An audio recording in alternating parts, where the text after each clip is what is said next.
Magandang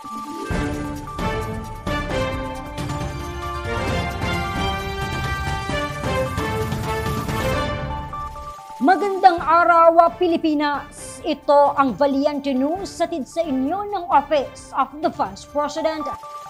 Ikinatuwa ng mga residente mula sa Barangay Labangal, General Santos City ang agarang pagtugon ng OVP sa kanilang pangunahing pangangailangan matapos tupukin ng apoy ang kanilang mga tahanan kamakailan.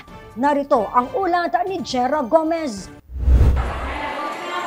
Walang naisalba ni isang gamit mula sa sunog ang residenteng si Zoraida Hasim mula sa Purukulasi sa Barangay Labangal sa General Santos City.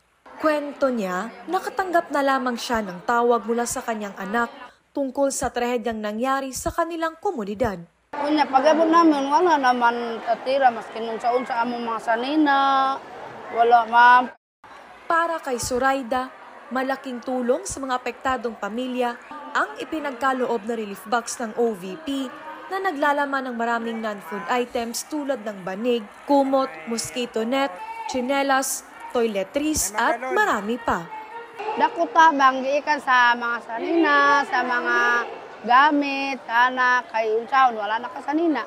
Nakasanina kabalik, kay ari o, tanawa.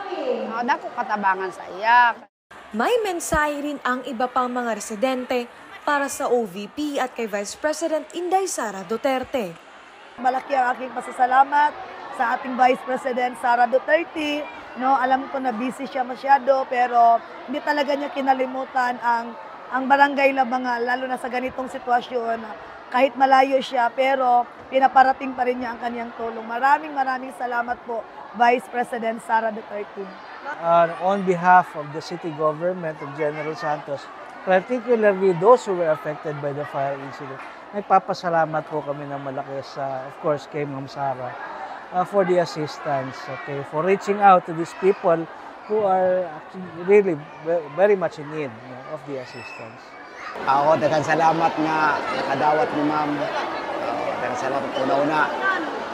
Kay Allah, kay Allah, pasalamat nga buhi inyong dako. Unta, taga-amig. Inabang gamay mambang.